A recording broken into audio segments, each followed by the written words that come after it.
জিন আমাকে বলছে অনেকবার যে আমার উপর ওর অধিকার অনেক বেশি, কারণ আমার দুইটা হাজব্যান্ডের সাথে আমি যতবার টাচে না গেছি ও আমার কাছে তার চেয়ে অনেক বেশি টাচে আসছে, আমার সাথে ফিজিক্যালি হয়েছে।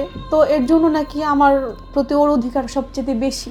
আমি যখন কনসিভ করি তারপর হুজুর যখন বললো যে বাচ্চাটা রাখার চেষ্টা করেন, বাচ্চাটা রাখলে ভালো হবে, তখন আমি অনেকটা কনফিউজড ছিলাম আসলে এটা আসলে কার বেবি হবে, আমি যাকে বিয়ে করছি তার নাকি সেই খবির জিনের, আমি কার সন্তান জন্ম দিব, আমার পেটে কি একটা মানুষ বাচ্চা বড় হইতেছে নাকি একটা জিনের বাচ্চা বড় হইতেছে।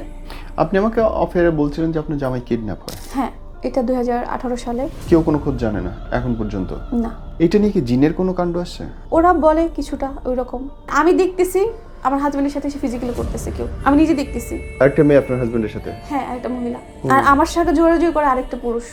আপনার হাজবেন্ডের সাথে একটা মেয়ে, আপনার সাথে আরেকটা ও ছেলে? অচেতন, ও অচেতন, কিন্তু আমি ঠিক আছি। দেখতেছেন আপনি? হ্যাঁ, আমার সাথে আরেকজন আসবে, জোর করতেছে। একটা মেয়েকে যেমন রেপ করার জন্য যেভাবে জোরাজুরি করে, ও আমাকে সেভাবে জোরাজুরি করে। আল্লাহর কাছে বলে আমাকে তুমি নারী মানে কেমন পাঠাইছো? একটা নারীর শরীরের এত লোভ, একটা জিনের জন্য আমার জীবন পুরো বরবাদ হয়ে গেল। দেখতেছি আগে তো একা ছিল, এখন দল বাঁধা লোক নিয়ে আসে, তারা সবাই আসে আমার শরীরে টাচ করে। মানে ওই সময়টা কেমন লাগে যে এতগুলো হাত আমাকে ধরতেছে। এখনো এখানে সাদা সাদা হয়ে আছে। একদিন আর কেমন ভাবে মারছে, বসে আছি আমার থাইগুলা খুলতেছে, আবার আমি আটকেতেছে, আবার খুলতেছে। একটা পুরুষ আমার এই পাশে বসে আমার হাতটা এভাবে ধরছে ওর পাশ থেকে। আবার বলতে গেলে এখন খারাপ লাগতেছে, আমার হাতে এই পাশ থেকে এভাবে ধরছে। আরেকটা পুরুষ হচ্ছে অন্য পাশে বসা, আমি আওয়াজ করতে গিয়ে আমি আওয়াজ করতে পারি না, আমার অবস্থাটা এরকম হয়ে গেছে, আমি কোনো আওয়াজ করতে পারতেছি না। লোকটা আমার শক্ত করে আমার হাত ধরে আছে আর আমার দিকে তাকায় হাসতেছে। মনে হয় যে একটা সময় আমার কাপড় নষ্ট হয়ে যেতেছে, ঘুমের মধ্যেও আমাকে কেউ টাচ করতেছে। ঘুম থেকে ওঠার পর দেখতেছি যে আমার নিজের মধ্যে একটা চেঞ্জ চলে আসতেছে, আমার শরীরে বিভিন্ন জায়গায় স্পট দেখতাম, বিভিন্ন সময় দাগ দেখতাম। অ্যাকচুয়ালি যে অ্যাক্টিভিটিগুলো ছিল, যে দাগগুলো আমার শরীরে আমি দেখতাম, এই দাগগুলো আমি পেতাম অনেক আগে থেকেই। কথা বলছে আপনার জিনগুলো কখনো আপনার সাথে? এরকম, হ্যাঁ, কথা বলছে। আমার হাজবেন্ডের সঙ্গে আইসা, হুজুরের সঙ্গে আইসা আমাকে চা, মূল কথা আমাকে চা। আর কিভাবে চায়? সবভাবেই তো পাইলো। আমাকে বিয়ে করবে, আমাকে ওর বাচ্চার মা বানাবে। আপনার সাথে শারীরিকভাবে তো মিশতেছে, চাইলে তো বাচ্চা হইতেই পারে তার। এত ফকির দেখালেন মা, এরা কি আপনার কাছে মনে হচ্ছে অথেন্টিক? সবাই অথেন্টিক হইলে তাহলে আমি সুস্থ হইলাম না কেন? কত পার্সেন্ট মানুষ ভণ্ড? বেশিরভাগই। মোড়লগঞ্জ একটা ফকির আছে, আমি এটা একটু বলি সবাইকে। সে আগে একটা সময় মুচি ছিল। তার কাজটা কি ভাই, আমরা যখন গেলাম ফার্স্টে গিয়ে দেখলাম সে হচ্ছে ড্রয়িং করতেছে। একজন হাজব্যান্ড ওয়াইফ, যেমনি একটা নারী পুরুষের যে ব্যক্তিগত মুহূর্তের ড্রয়িং করতেছে সে। আমি বললাম যে আমি এই লোকটাকে দিয়ে কাজ করাবো না, লোকটা কুফরি করতেছে। একটা নারী পুরুষের উলঙ্গ ছবি তো মানে ড্রয়িং করতেছে, অবশ্যই এটা ভালো কিছু না। তো যারা এই কুফরিগুলো আসলে করে তারা কেন করে, তারা এগুলো করে কি পা, তাদের একটুখানি রাগের জন্য, ক্ষোভের জন্য অন্য একটা মানুষের জীবন বরবাদ হয়ে যেতেছে। এই যে আমার জীবন, আমার তিনটা ছেলের জীবন। আমি যদি বলি বাংলাদেশে জিন বিয়ে করেছে, জিনের বাচ্চা আছে, সংসার আছে, মানুষের সঙ্গে স্পেশালি মেয়েদের সঙ্গে শারীরিক মানসিক সম্পর্ক আছে, আপনার বিশ্বাস হবে? আজকে যে এপিসোড শুনছেন এটা আমি একটুখানি শুনে আমার নিজের মাথা ঘুরছে যে এটা কি হইতে যাচ্ছে, কি। শুরুতেই বলি যে নিজের কোনো গল্প আমাদের সাথে শেয়ার করতে চাইলে স্ক্রলে দেখানো নম্বরগুলোতে হোয়াটসঅ্যাপ করুন অথবা ইমেল করুন, আসুন কথা বলুন। ভিডিওটা শেষ পর্যন্ত দেখবেন, দয়া করে লিখবেন কি হলো, কেমন লাগলো, এবং ভিডিওটা শেয়ার করবেন। চ্যানেল সাবস্ক্রাইব করার জন্য অনুরোধ করছি। আসসালামু আলাইকুম, সবাইকে সালাম দিলাম, আমার সালাম নেবেন। আমার নাম হচ্ছে শিখা। আমাকে যেটুকু অফেয়ারে বলছো তাতে আমার মাথা ঘুরছে। বোন, স্টার্টটা কেমন করে? প্রথম জিনের অস্তিত্ব বা অশরীরী কিছুর অস্তিত্ব প্রথম টের পেলে কেমন করে? প্রথম হচ্ছে 2012 থেকে, 2011-12 থেকে। তার আগে থেকে একটু সমস্যা। তো প্রথম সমস্যা শুরু হয় হচ্ছে আমার মাথা ব্যথা দিয়ে। মাথা ব্যথা করে? হ্যাঁ। কত বছর বয়স তখন তোমার? তখন হচ্ছে 11 সাল হবে। 11 সাল? 11, 12, 11, 10 সালের শেষ থেকে শুরু হবে মাথা ব্যথা স্টার্ট হয়। ওকে। এরপর হচ্ছে 11-12 থেকে হচ্ছে আমি কোনো জুয়েলারি পরতে পারি না। কেন? আমার ভালো লাগে না। ওকে। কোনো জুয়েলারি পরতে পারি না, আর মাথা ব্যথা কন্টিনিউসলি আছে। মানে একটা মানুষের যদি আপনার 24 ঘন্টা যদি মাথা ব্যথা করে কেমন লাগবে? মাথা ছিঁড়ে যাওয়ার কথা? মানে 24 ঘন্টা হচ্ছে মাথা ব্যথা, বিভিন্ন জনের কাছে হচ্ছে ট্রিটমেন্ট নিতাম, কমতো না। তো হচ্ছে ঝাড়ফুঁক বলে না, তো একজনকে দিয়ে ঝাড়ালাম। তো তিনি যে বলল ঝাড়ার পরে যে আমার সমস্যা আছে, তো অনেক রাত্রে হচ্ছে তার বাসায় যাইতে হবে, গিয়ে হচ্ছে চাষের জমি আছে না, ওখানে গিয়ে ভুগ দিতে হবে। ভোগ কি? ওটা হচ্ছে খাবার, আচ্ছা। মিষ্টি জাতীয় কিছু, হ্যাঁ। ওটা দিতে হবে। তো ওটা পসিবল ছিল না আমার ক্ষেত্রে, ওটা কোনোভাবেই সম্ভব না। তো এভাবেই চলতেছে। মাঝে মাঝে প্রেশার একদম কমে যেত, মনে হতো মানে যে আমার প্রেশার কম। প্রেশার হচ্ছে আপ ডাউনের জন্য হচ্ছে যা খাওয়ার খেতাম, কিন্তু হতো না। দেখা যাচ্ছে যে প্রেশার যদি মাপতে যেতাম বা মাপতাম, নর্মাল বা হচ্ছে কম ঠিক আছে, কিন্তু আমি যেরকম বলতেছি ঠিক ওই রকম না, কিন্তু খুব একদম কমে যেত মনে হয়। আহ, মাথার পেছনে খুব ব্যথা হতো। তো এভাবেই চলতেছে আমার জীবন। তো যেহেতু আমার হচ্ছে আমার বাসাটা নদীর পাশে, খালের পাশে, আমার রাস্তার ওই পাশে হচ্ছে খাল, আর রাস্তার এই পাশে হচ্ছে আমার বাসা। তো যেহেতু আমার বাচ্চাটা ছোট, আমার শাশুড়ি বলতে হচ্ছে নদীতে দুধ কলা দিতে, নতুন পানি আসলে হচ্ছে গঙ্গিমাকে খাবার দিতে, মানে সন্তুষ্ট রাখতে, নুন ফেলতে বলতো, সেটা দিতাম। তখন হলুদ। বাবুর বয়স কত? তখন আমার ছেলে ওই তো 12-র পর থেকে কন্টিনিউসলি এটা চলতেছি। তো আমার বড় ছেলে হয়েছে 5 নভেম্বরে, আর হচ্ছে 9 হয়েছে আমার মেজো ছেলে। তো এইভাবে চলতেছে আস্তে আস্তে। তো এইভাবে হচ্ছে আমি মাঝে মাঝে স্বপ্নে দেখি যে বিভিন্ন মাজারে যাইতে, গালিমপুর। স্বপ্নে দেখাচ্ছে যে বিভিন্ন হ্যাঁ, মাজারে যাও? স্বপ্নে আমার সাথে একটা মহিলা কন্টিনিউসলি কথা বলতো। মহিলা? হ্যাঁ। দেখতে কেমন? মহিলার শর্ট কাপড় পরা থাকতো সবসময় প্রিন্টের, আর হচ্ছে মুখ ঢাকা থাকতো। মুখ দেখা যেত না? মুখ কাপড় দিয়ে মুখ ঢাকা থাকতো, ওকে। কখনো মুখ দেখা যেত না। এটা কি ভয়ঙ্কর দেখতে নাকি নর্মাল দেখতে ছিল? না, নর্মাল, ওকে। নর্মাল একটা মানুষের মতো দেখতে, কিন্তু গলার স্বর কেমন ছিল তার? মহিলাদের মতো। ওকে। সবসময় মহিলাদের মতো যেরকম হয় ওরকম। তো আমার সাথে সবসময় কথা বলতো, আমাকে বিভিন্ন সময় বিভিন্ন উপদেশ দিত। মানে উপদেশ বলতে, তুমি এইখানে যাবা, এই জিনিসটা নিয়ে যাবা, আজকে তুমি নদীতে এইটা দিবা, কালকে তুমি ওই মাজারে যাবা। এরকম করতে করতে আমার হাজব্যান্ডও এগুলো বিশ্বাস করে না, আমার শাশুড়িও এগুলো বিশ্বাস করে, আমার বাবার বাড়ি তো আমার মা খালা এরা বিশ্বাস করে। তো মাঝে মাঝে অনেক জায়গায় যেতাম, আমার হাজব্যান্ড ফ্রিডম দিত, কিন্তু সব সময় দিত না। অনেক সময় আমি লুকায় যেতাম, আমি আসলে থাকতে পারতাম না। আমার ভেতর থেকে কেমন একটা অস্থিরতা চলে আসতো যে আমাকে এটা করতেই হবে, আমাকে এটা বলছে, আমাকে এটা করতেই হবে, যে কোনো উপায় হোক। এভাবে করতে করতে হচ্ছে অনেকটা সময় পার হয়ে গেল, কয়েকটা বছর। এরপর হচ্ছে মন্দির, এটা হয়তো অনেকেই আমাকে খারাপ বলবে যে আমি হচ্ছে মন্দিরে গেছি, এটা আসলে আমারও খারাপ লাগে যে আমি হচ্ছে ঘন্টার পর ঘন্টা আসলে আমি মাটির তৈরি মূর্তি ওইখানে আমি মাথা ঠেকায় বসে থাকছি। এটা আসলে ঘন্টার পর ঘন্টা হয়েছে, দিনের পর দিন। এটা আমারও খারাপ লাগে। তো এভাবে একজন মুসলিম হয়ে আপনি মাথা ব্যথার যন্ত্রণায় আমাকে ওটা বলতে চাইতে আমি যেতাম। তো এভাবে হচ্ছে মানে ওই স্বপ্নে আপনাকে বলতেছে যে হ্যাঁ, অমুক মন্দিরে যাও, হ্যাঁ, মন্দিরে গিয়ে মূর্তির সামনে মাথা নত হ্যাঁ, করে থাকো। পূজা দাও, পূজা দিতে বলতো। ও মাই তো গড! এভাবে করতেছি এবং কন্টিনিউসলি। আপনি মাথা ঠেকে দাঁড়ায় আছেন, বসে আছেন। তো ভেতরটা ফাইটা যেত না আপনার? খুবই খারাপ লাগতো তখন। না, তখন আমার মনে হতো কি, আমার আর নামাজ পড়তে পারতাম না। আমি কিন্তু নামাজ পড়তাম কন্টিনিউসলি। আমার খুব ছোট সময় বিয়ে হওয়া, আমি বিয়ের আগেও নামাজ পড়তাম, বিয়ের পর থেকেও নামাজ পড়তাম, কিন্তু ওই যে 2012-র পর থেকে আমি নামাজে বসলে আমার একটা অস্থিরতা কাজ করতো, যে আমি কতক্ষণে নামাজ শেষ করব। মাঝে মাঝে আমি ফরজ নামাজটা শেষ করে উঠে যেতাম, আমি আর কন্টিনিউসলি করতে পারতাম না। দেখা যেত আমার খুব ঘুম পেতো, না হলে খুব যন্ত্রণা হতো মাথা, আমি শেষ করতে পারতাম না। দেখা যায় যে আমি বসে বসেই হচ্ছে ফরজটা কমপ্লিট করতাম, এভাবেই নামাজ পড়তাম। আর একটা জিনিস তখন থেকে লক্ষ্য করতাম যে হচ্ছে আমার সাথে কেউ ফিজিক্যালি টাচ হচ্ছে। মানে এটা হচ্ছে এখন কিভাবে বলবো আমি বুঝতে পারতেছি না। আপনি আপনি আমার আসলে আমার জামা কাপড় নষ্ট হয়ে যেত, তখন আর দেখা যাচ্ছে আমি হচ্ছে বারবার দেখা যায় একবার বেশি গোসল করতাম বা হচ্ছে চেঞ্জ করতাম, মানে কেমন যেন লাগতাম, বোঝাইতে পারবো না কেন এরকম হইতেছে বা কেন এরকম হচ্ছে। ঘুমের মধ্যে? ঘুমের মধ্যে না, ঘুমের মধ্যে বা হচ্ছে আমি কাজ করতেছি, হাঁটাচলা করতেছি, এর মধ্যেও হচ্ছে। এর মধ্যে আপনি ফিল করছেন আপনাকে কেউ ধরছে, টাচ করছে? না, তখন টাচ করা বুঝি না, কিন্তু ওই আমার কাপড় নষ্ট হচ্ছে। আমি এটা বুঝতে পারতেছি। অর্গাজম হচ্ছে? হ্যাঁ, হ্যাঁ, হ্যাঁ, এটা আমি বুঝতে পারতেছি। তো এভাবে অটোমেটিকলি? হ্যাঁ, হ্যাঁ, হ্যাঁ, এভাবে হচ্ছে। তো এর জন্য হচ্ছে আর আমার হাসব্যান্ডকে আমার ভালো লাগতো না।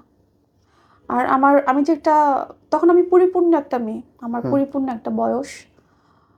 কিন্তু আমার মধ্যে ওইরকম কোনো ফিলিংস ছিল না আমার হাসব্যান্ড আমার কাছে আসলে। উনার টাচ আপনার ভালো লাগতো না? টাচ কি আমার মনেই হতো না যে কোনো ছেলে মানুষ আমাকে টাচ করতেছে। বা আমার যে নিজের একটা শরীরের একটা যে হচ্ছে চাহিদা বা একটা চাওয়া পাওয়া সেটাও আমার মধ্যে ছিল না। আমাকে ডাক্তারও দেখাইছে আমার হাসব্যান্ড। হুম। আমাদের কলাতিয়া সেন্ট্রাল হসপিটালে। আমি এখানে ৩ টা ডাক্তার আমাকে দেখাইছে। আমি কয়েকটা টেস্টও করছে। কয়েকটা টেস্টও দিছে। এরপর হচ্ছে সব কিছুই নরমাল। হরমোনও নরমাল, সবই নরমাল। আ একটু ওয়েটটা একটু বেশি ছিল, ওজনটা। এর জন্য ওজন কমার ওষুধও দিল এক ডাক্তারে। বলছে হয়তো ওজন কমলে হয়তো ঠিক হয়ে যাবে। তো আমি আমার হাসব্যান্ডকে বললাম যে আমরা কাউন্সেলিং করি। মানে সে আবার একটু অন্যরকম মাইন্ডেড ছিল। এটা আবার আরেকটা স্টোরি। জি। তো আমি তাকে বলতাম যে আমরা হচ্ছে কাউন্সেলিং করি।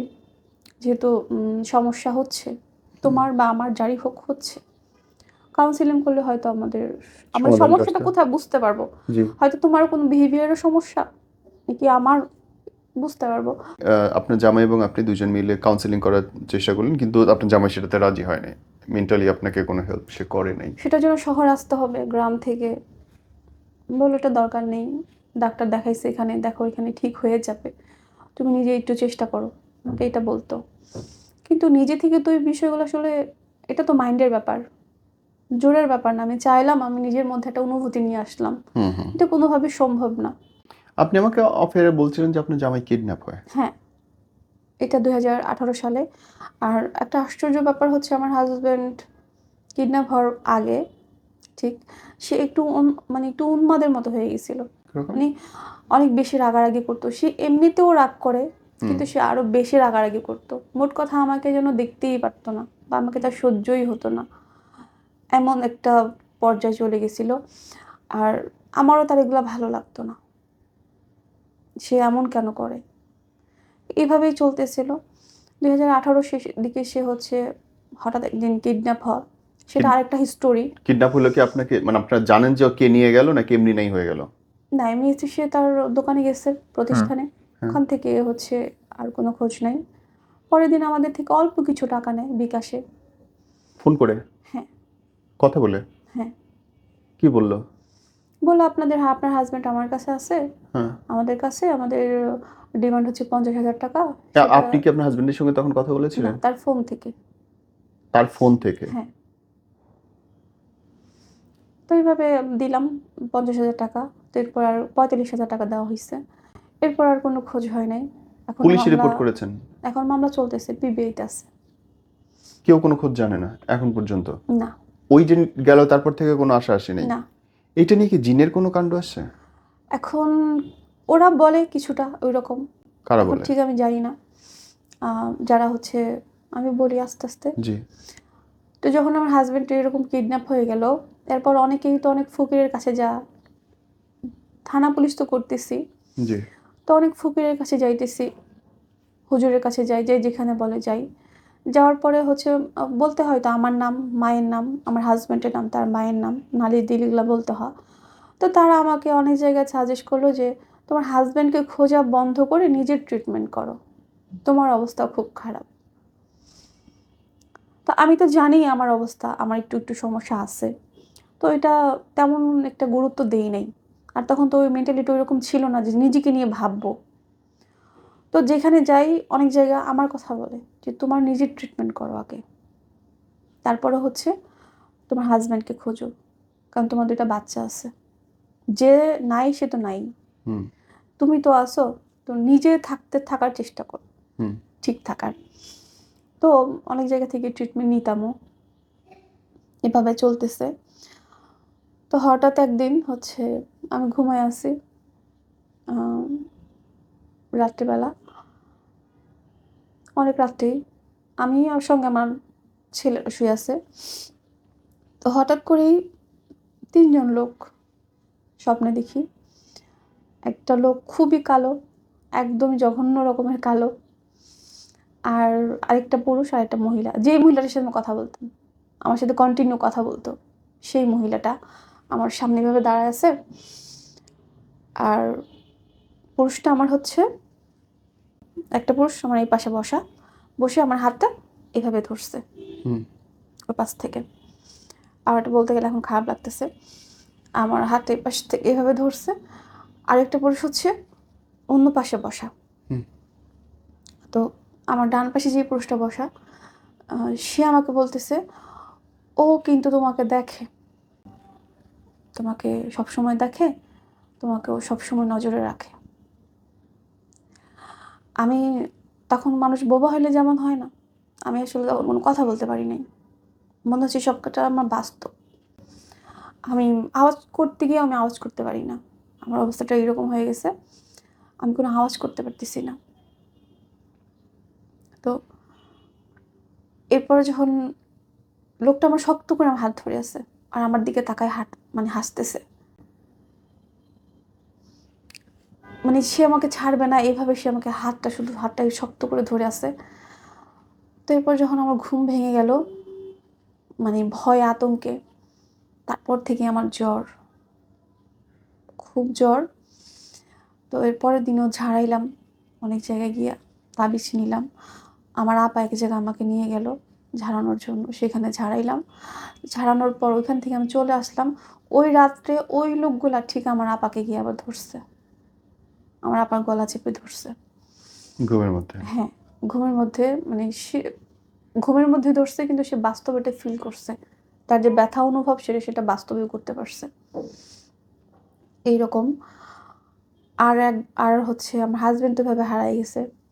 আমার ভাসুর আর আমার আব্বা একটা হুজুরের কাছে গেছি সাভারে। তো ওখানে একটা হুজুর একটা তকদির দিছে। তো ওই তকদিরটা হচ্ছে আমাকে নামাজ পড়তে হবে, তাহাজ্জুদের নামাজ পড়ে আমাকে কিছু আমল করতে হবে। তো ওইভাবে আমি আমল করতেছি, নামাজ পড়ে শেষ করে তো আমি শুয়ে আছি। আমার আব্বা বললো, তুমি শুয়ে থাকো, আমি তোমার পাশেই বসে আছি, তুমি ভয় পাইও না। যেহেতু আমি ভয় পাইছি এর আগে স্বপ্নের দিকে, আমি তোমার পাশে শুয়ে আছি, তুমি এই আমলগুলো করে ঘুমাও। আমি বেডের কাছে, আমার সোফা ছিল, আমি বেডে শুয়ে আছি, আমার আব্বা ঠিক বসে আছে সোফার সামনে। তো আমি যখন শুইলাম, আমার ঘুম আসছে, মানে হঠাৎ করে আমার একটা লোক আমার বুকের উপরে বসে আমার গলা চেপে ধরছে। এটা আমি বাস্তবে ফিল করতেছি। আমি যতই মানে হাত পা নাড়ার চেষ্টা করতেছি আমার আব্বাকে ডাকার জন্য, যেহেতু পাশেই ছিল, আমি কোনোভাবে ডাকতে পারতেছি না, কোনোভাবেই আমি চেষ্টা করেও পারতেছি না। তো যাই হোক, একটা পর্যায়ে যেহেতু আমি উজু অবস্থায় ছিলাম, আল্লাহর রহমতে আমি ঠিক হই, কিন্তু আমার গলা টলা সব ব্যথা হয়ে গেছে। এরপর আমি আব্বাকে বললাম, আব্বা, আমি যে ছটফট করতেছি, একটা সময় আব্বাই দেখতে পেয়ে আমাকে ধাক্কা দিছে। এরপরে আমি হুঁশে আসছি। এরপরে আব্বা ওই লোকটাকে ফোন দিল, বললো এই অবস্থা হয়েছে, তকদির করার পর এই অবস্থা হয়েছে। তো সে বলল যে হ্যাঁ, এটা দুষ্টু জিন আসছে। তো আমাকে বলল যে আপনি যে আমল করে শুইছেন, আপনি কিছু দেখতে পারছেন? তা আমি বললাম, হ্যাঁ আমি দেখতে পারছি। বলে, কি দেখতে পারছেন? আমি বললাম যে আমার হাজব্যান্ড শুয়ে আছে, আর সঙ্গে হচ্ছে ওই 3টা মানুষ, যে 3টা মানুষকে আমি আগে স্বপ্নে দেখছি, ওই একটা মহিলা 2টা পুরুষ, তারা আমার থেকে লুকায় রাখার চেষ্টা করতেছে, আমি এটা দেখছি। তো বললো এটা হচ্ছে দুষ্টু জিন, এইটা বললো। তো তার ওখান থেকে যতটুকু তকদির নেওয়া হয়েছে, তো আসলে এইভাবেই চলতেছে। এক জায়গায় ধরেন যাই, সেখানে বলে এক জায়গার কথা, আবার সেখানে যাই, এভাবে করতেছি। আর পাশাপাশি মন্দির,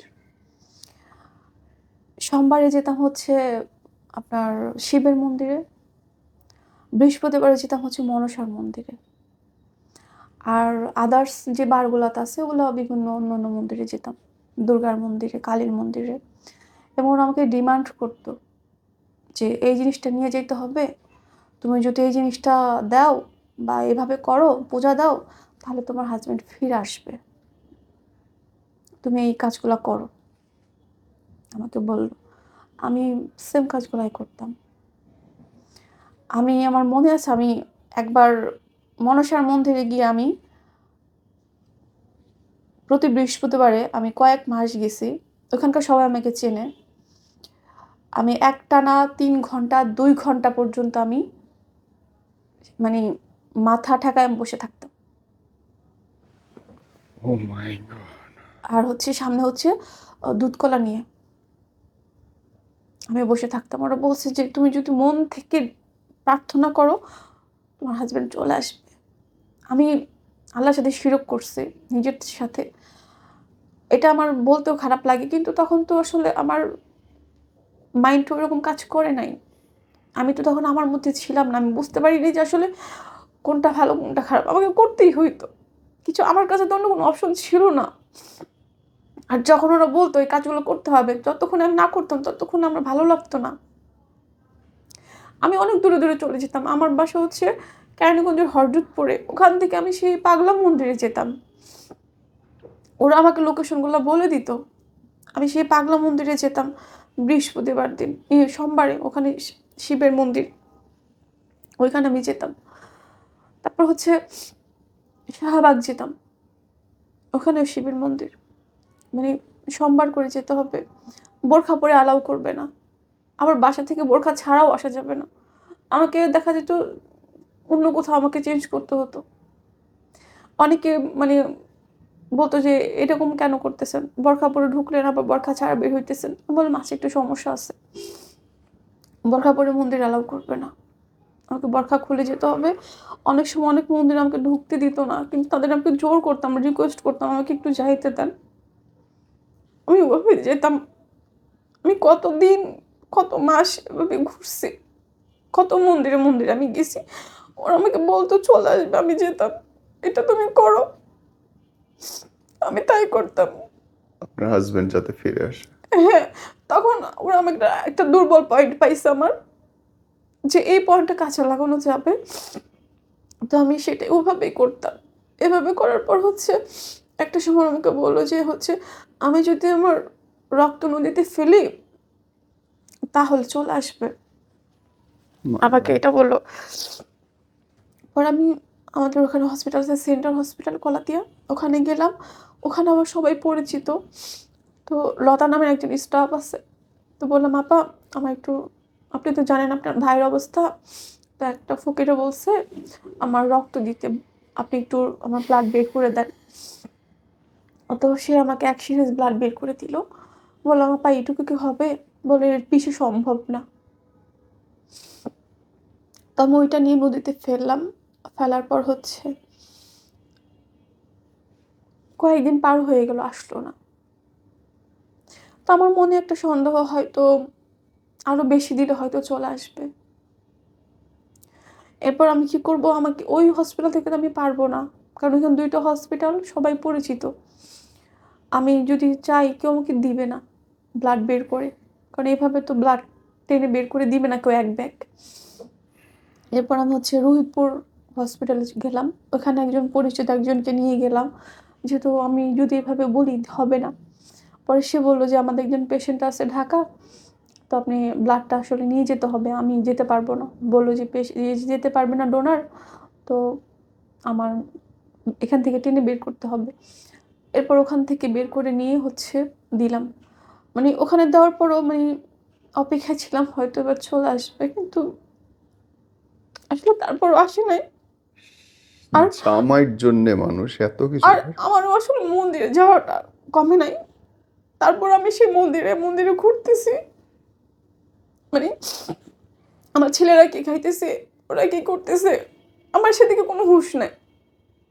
আমার সংসারের প্রতি আমার কোনো হুঁশই নেই, কোনো খেয়াল নেই। ওরা আমাকে যখন যেখানে যেতে বলতেছে আমি সেখানেই চলে যাই। ওরা আমাকে লোকেশন বলে দেয়, ওখানে যেতে হবে, ওইখানে যেতে হবে, আমি ওইখানে চলে যাই। মানে আমার বাচ্চারা খাইতেছে কিনা, গোসল করতেছে কিনা, বা নিজের কোনো খাওয়া গোসল কোনো কিছু খেয়াল নেই। তখন আমার মনে হইতো যে ওরা আমার খুব আপন, এরাই পারবে হয়তো সব সমাধান করতে সমস্যাগুলার। তখন আমার অবস্থা এমন হয়েছে যে কোনটা ভালো কোনটা খারাপ আমি আসলে বুঝতে পারতেছি না। আর এইদিকে ফকির কবিরাজ তো আছে ঘুরতেছি, আর আমি স্বপ্ন এগুলো দেখতেছি। আর সবসময় আমি দেখতাম একটা শ্যাডো আমাকে সবসময় ফলো করে। সবসময়?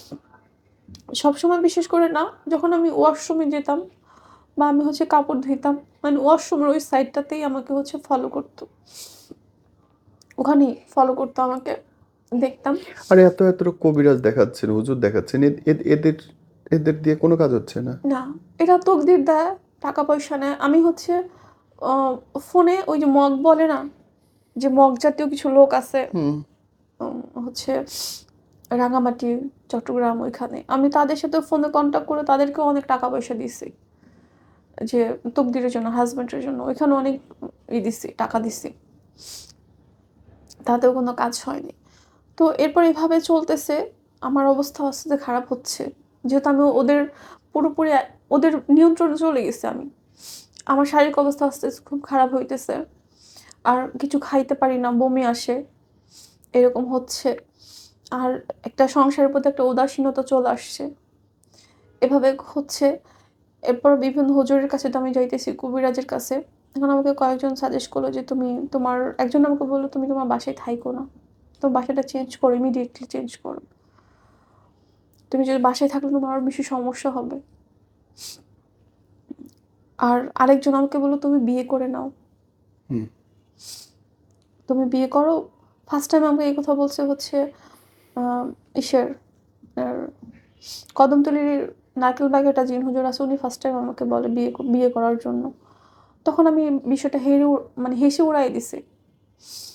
তো এরপর আমাকে আরও কয়েকজন বললো, তুমি বিয়ে করো, তুমি একা আসছো, তোমার আরও সমস্যা হবে, তুমি বিয়ে করো। এরপর আমি বাসাটা ছেড়ে দিলাম। আমার বাসা ছেড়ে আমি মোহাম্মদপুরে চলে আসলাম, মেট্রো হাউজিংয়ে আসলাম, ওইখানে বাসা নিলাম। তো ওইখানেও সেম, আমার মন্দিরে যাওয়া ফিরে নাই। আমি মন্দিরে যাচ্ছি, মন্দিরে আমি কন্টিনিউসলি আমি মন্দিরে যাইতেছি। আর এর আগে তো আপনার মাজারে যাইতাম, নদীতে দুধ, কলা, সিন্নি, আজকে ঝাল সিন্নি দিতে হবে, কালকে মিষ্টি সিন্নি দিতে হবে, এগুলো তো ছিলই। তখন আর এগুলো বন্ধ হয়ে গেছে। তখন এরপর মন্দিরে যাওয়া স্টার্ট। আমি সিঁদুরও পড়তাম, হুম। আমি যেন এখানে না দেখা যায়, এদিকে আমি সিঁদুরও পড়তাম। স্বামী ফেরানোর জন্য শিরিক পর্যন্ত করলেন আমাকে আপনি? বলছে হায় রে! সিঁদুর পড়তে, আমি কিন্তু সিঁদুরও পড়তাম, আমি সেটাও পড়তাম। এরপর এভাবে চলতেছে। এরপর আমি আমার নিজের মধ্যে আমি অন্যরকম অনুভূতি ফিল করি। কিরকম?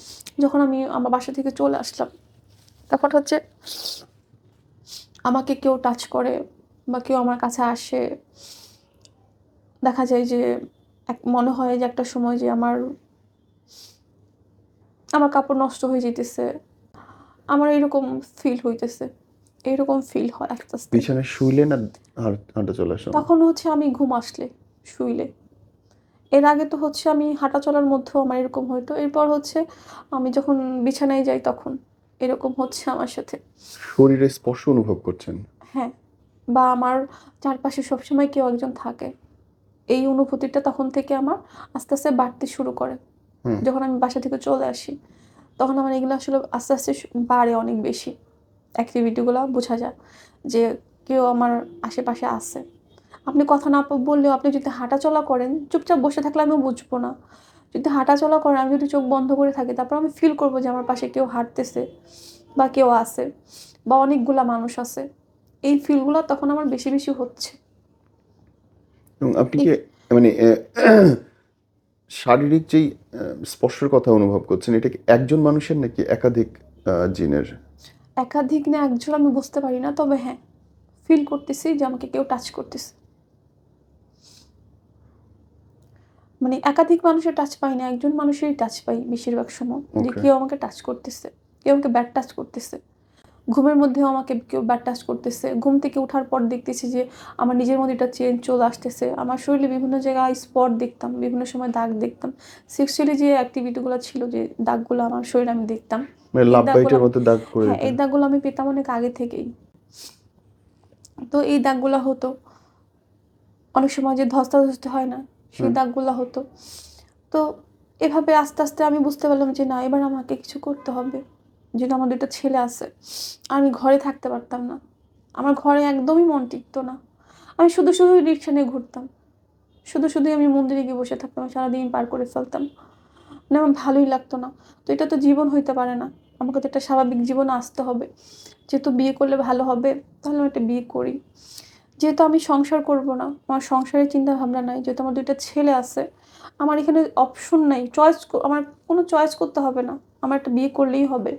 তো আমার প্ল্যানিং ছিল আমি কাউকে বিয়ে করব, সে তার মতো, আমি আমার মতো। আমি ঠিক হয়ে গেলে সে তার মতো সেপারেশনে চলে যাবে, আমার মতো সেপারেশনে চলে আসবো। সংসার, একসঙ্গে থাকা, এরকম কোনো প্ল্যানিং আমার ছিল না। এরপর একজনের সাথে কথা হলো, সে বিয়েতে রাজি হলো, সে নিজে থেকেই বিয়ের প্রস্তাব দিল, বিয়ে করে নিলাম। বিয়ের পর থেকেই শারীরিক অবস্থা আমার বেশি খারাপ হতে শুরু করলো, অনেক বেশি। বিয়ে করলাম হচ্ছে 2020-এ মাঝামাঝিতে, আর আমি বাসা থেকে চলে আসি 2020-এই জানুয়ারিতে আসি। তো আস্তে আস্তে আরও বাড়তে শুরু করলো বেশি। কি বাড়তে শুরু করলো? বেশি হচ্ছে আমার যে শারীরিক সমস্যাগুলো, আমি বিছানা থেকে উঠতে পারি না, বমি, মাথা ব্যথা, মাথা যন্ত্রণা, এগুলো আস্তে আস্তে বাড়তে শুরু করলো। হুম। আপনার 2020-এর শেষের দিকে হচ্ছে আমার, শেষের না মাঝামাঝি দিকে হবে, বিয়ের পর পর কয়েক মাস পরই আমার মাথায় জ্বর চলে আসলো, চুলে। আর আমাকে এই কথাগুলো অনেকেই বলছে যে আমার মাথায় জ্বর আসবে, জ্বর দিবে, যে কোনো মুহূর্তে আমার মাথায় জ্বর দিবে। এরপর হচ্ছে কি করব, আমি চুল ফেলে দিলাম। আমাকে বললো চুল ফেলে দিতাম, চুল ফেলে দিতাম, তখন অল্প অল্প জাস্ট হচ্ছে জ্বর। আমি চুল ফেলে দিলাম, আর খাবার দাবার খাইতে পারি না। এরপর হচ্ছে বরিশাল একজনের কথা বললো, বরিশালে গেলাম, আগলছড়া, ওইখানে গেলাম। ওইখানে 2জনকে দিয়ে ট্রিটমেন্ট করালাম। একজনের মানে ধারানি বলে না, ওইটা দিল।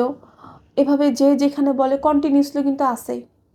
আমি অনেক কিন্তু কোনো জায়গায় গেছি কাজ ভাইয়া, হচ্ছে না। অনেক জায়গায় গেছি, অনেক শহরে শহরে গেছি এই ট্রিটমেন্টের জন্য। ভাই আমি অনেক কষ্ট করছি। আমি আমার ছেলেদেরকে আমি ঠিকমতো খাইতেও দিতে পারি নাই, রান্নাও করতে পারি নাই। আমি যাকে বিয়ে করছি ও যদি দূরে থাকতো না, আমি বিছানাতেই থাকতাম, উঠতে পারতাম না। ও আমার এমনও সময় গেছে যে ও বাইরে আসে 8 ঘন্টা 9 ঘন্টা, ওই 8-9 ঘন্টা আমি সেন্সলেস, একটানা। ও ধরেন বাসা থেকে বের হয়েছে 5-10 মিনিটের মধ্যেই আমি বিছানা, আমি জানি না আমার কি হয়, আমি বিছানা। এখন আমার ছেলেরা কি খাইলো, কি করলো, কেমনে দেখবো আমি? কিছু দেখতে পারতেছি না। ওইভাবে আমার ছেলেরা বড় হয়েছে, ওরা আস্তে আস্তে এটাতে ইউজ টু হয়ে গেছে। একটা মানুষের জীবনে যদি এরকম দিনের পর দিন কয়েক মাস কেটে যায় যে হচ্ছে সেন্সলেস, 8 ঘন্টা 9 ঘন্টা 7 ঘন্টা প্রত্যেক দিন, তার জীবন আসলে আছে কি, থাকে কি? মানে আস্তে আস্তে আমার জীবনটা এইভাবে অস্বাভাবিক হয়ে গেল। আর সঙ্গে সঙ্গে আমার ছেলেরাও, ওরা খুব কষ্ট করছে আসলে। 2021 সাল 2টা ঈদ, আর 2022 সালের একটা ঈদ, এই 3টা ঈদ আমার ছেলেরা সারাদিন খাইতে পারে না, কারণ আমি রান্না করতে পারি না। আমার ঘর তখন ভয়াবহ অবস্থায় ছিল। তো এভাবে যখন চলতেছে, আর যাকে বিয়ে করি ওর শারীরিক অবস্থা আস্তে আস্তে খারাপ হচ্ছে। উনার সাথে কি আপনার শারীরিক মিলন হয়েছে তখন নাকি হয় নাই? হ্যাঁ হয়েছে। ওকে। আমাকে ফকির বলছে হচ্ছে টাচে আসতে হবে, হাজব্যান্ডের টাচে থাকতে হবে, টাচে থাকলে আস্তে আস্তে কেটে যাবে। টাচে থাকলে কি কেটে যাইতো তখন? আস্তে আস্তে তখন তো আমাদের হচ্ছে, আপনার যখন পেটে ব্যথা হবে, আপনার যখন ফুড পয়জনিং হবে, আপনাকে তো ওই মেডিসিনটাই নিতে হবে, রাইট। তাই না? আপনার ওই মেডিসিনটা নিলে আপনি আস্তে আস্তে কী হবে, ঠিক হবে। ঠিক হবে। আর ঠিক হতে একটু সময় লাগবে। হুম। কিন্তু আপনি যদি মাথা ব্যথার ওষুধ খান তাহলে কিন্তু হবে না। রাইট। তো আমার সমস্যা একটা, আমি ট্রিটমেন্ট করতেছি আরেকটার। বা আমি যেই ফকিরের কাছে যেতেছি সে বুঝতে পারতেছে না আমার সমস্যাটা কি। সে তার মতো করে, কোনো ফকিরের কাছে গেলে কেউ কিন্তু সহজে ফিরায় না, কিন্তু Right. আমাকে অনেক ফকির ফেরত দিচ্ছে। আমাকে দেখে তারা অনেকেই বলছে আমি আপনার কাজ করতেই পারবো না, আপনি আমার কাছে আর আইসেনি না। আমাকে অনেকেই ফেরত দিচ্ছে, এটাই ট্রু। অনেকে বলবে যে এটা কেউ তো ফেরত দেয় না, কিন্তু আমাকে দিচ্ছে।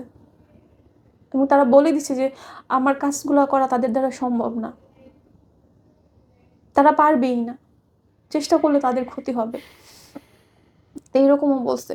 তো এইভাবেই আসলে চলতেছিল, বিভিন্ন জায়গায় যাইতেছি। মানে আমি তাবিজ, অনেক তাবিজ আমার সঙ্গে ছিল, আমার গলায়, কোমরে, হাতে, আমার বিছানাতে, বালিশে, আমার ঘরে বিভিন্ন জায়গায়, যাকে বিয়ে করছি ওর শরীরেও, বাচ্চাদেরকেও, সবার শরীরেই তাবিজ। আর আমার ডাইনিং টেবিল আসলে পড়া পানি, তেল, ডাবের পানি, নদীর পানি, খালের পানি, বিলের পানি সব দিয়ে ভরা। মানে যে যেটা বলছে আনতে সেটাই করতেছি আমরা, এভাবেই চলতেছে আমার জীবনে। যে একটা সংসার জীবন, আমার ওইটা মনেই হয় না তখন, ওইটা আমি উপভোগ করতেই পারি নাই। আমার জীবন ওভাবেই কাটছে, ওই সময়গুলো ওভাবেই কাটতেছে। এখন এরপরে হচ্ছে 2021 সালে জীবন জীবিকার জন্য তো কিছু করতেও হবে, তাই না?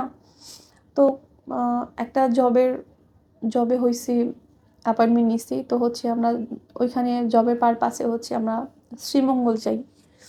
এর মধ্যে মোটামুটি আমরা ভাবছি হয়তো ঠিক আছি, কারণ কয়েকটা দিন শারীরিক অবস্থা মোটামুটি একটু ভালো। ওই যে বরিশালে কন্টিনিউ কয়েকবার বরিশালে গেলাম, ওইখানে 2টা হুজুর ফুকির দিয়ে ট্রিটমেন্ট করলাম। তো ভাবছি হয়তো আলহামদুলিল্লাহ এবার হয়তো ঠিক আছে। তো কাজে জয়েন করলাম, ওইখানে শ্রীমঙ্গল গেলাম। শ্রীমঙ্গলে হচ্ছে ওটা হচ্ছে তখন ফেব্রুয়ারিতে বা মার্চে হবে, গেলাম 2021-এ। ওইখানে যাওয়ার পরে হচ্ছে আমরা রাত্রে বের হইলাম ঘোরার জন্য।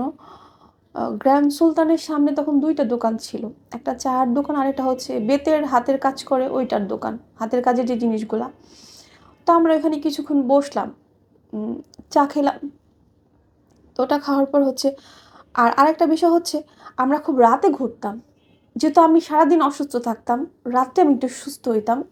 রাত্রে আমরা ঘুরতাম, যেহেতু ঘরে থাকতে আমরা ভাল লাগতো না, আমারও না ওরও না, সেম দুজনেরই সমস্যা। আমাদের আসলে ঘরে ভালোই লাগতো না।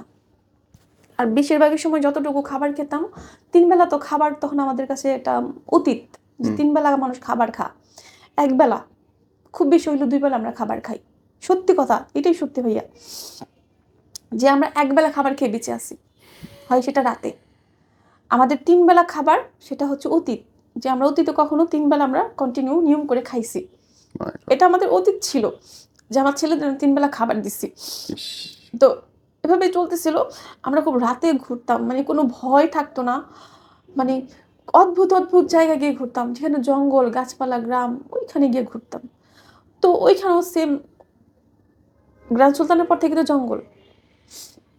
তো এখানে আমরা দুজনে ঘুরতে বের হলাম যে একটু ঘুরে আসি, ওর বাইক ছিল, একটু ঘুরতে গেলাম। তো আমাদের কেউ একজন পিছু নিল মনে হলো।